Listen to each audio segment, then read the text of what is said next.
Bienvenue dans l'outil comparatif. Cet outil a deux fonctions. D'une part, il va vous permettre d'effectuer le comparatif entre le budget réalisé et le budget prévisionnel.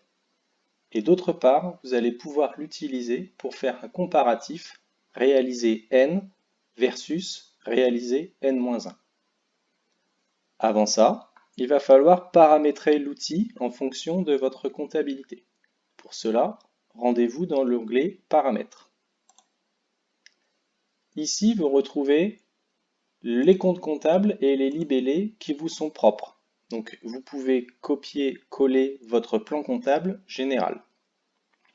En fonction de ces comptes et de ces libellés, vous allez devoir ici indiquer le sous-regroupement.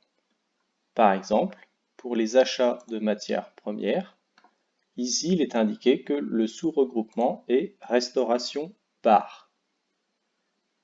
Une fois que vous avez fait cette première répartition, dont l'exemple est donné, répartition bar, coût de plateau, charge fixe, qu'est-ce qu'on a d'autre? Charge de personnel, impôts et taxes et divers. Une fois cette première ventilation effectuée, vous allez devoir lui indiquer le regroupement. Par exemple, pour la restauration bar, en sous-regroupement, je lui indique que ce sous-regroupement est à indiquer dans le regroupement achat et variation de stock.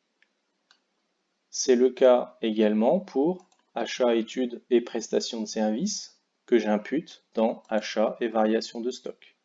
Coût de plateau également, charge fixe également. Ce qui va vous permettre d'avoir deux niveaux d'affichage.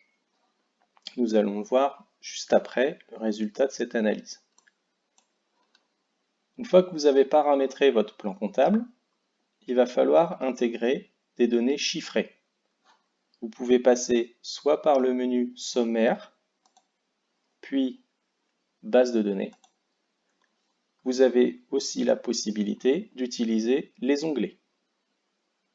Une fois arrivé dans cet onglet base, vous devez coller les écritures comptables dans la zone bleue. Ici, nous avons le réalisé 31 décembre 2019 avec la balance générale.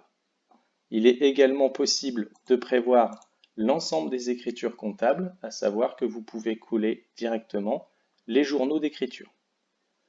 Cet avantage permet d'avoir le détail de chaque poste et de bénéficier d'une analyse plus précise. Ensuite, si vous souhaitez comparer le budget prévisionnel au budget réalisé, vous avez dans l'outil prévisionnel un onglet qui vous permet ici de coller les écritures du budget prévisionnel. Retournons au sommaire. Une fois votre paramétrage fait et que votre base de données est complète, vous allez bénéficier de trois états. Le premier, l'état synthétique. Il vous présente par famille les budgets de dépenses entre le réalisé, le budgété, avec les variations sur chaque poste de famille.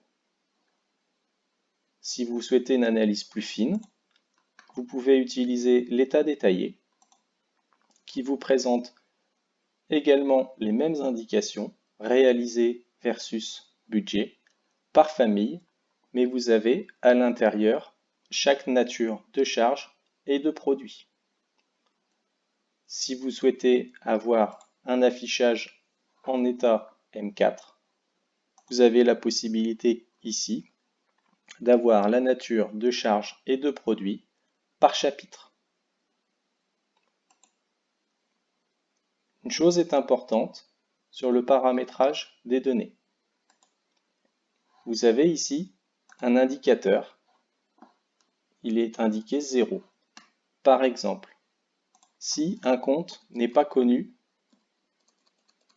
dans l'outil, il vous indique une erreur, c'est-à-dire que le compte 708 520 n'est pas connu dans la base paramètres. Si c'est le cas, il faut alors indiquer dans votre plan comptable l'affectation ici du compte 708 520 et lui donner l'affectation correspondante.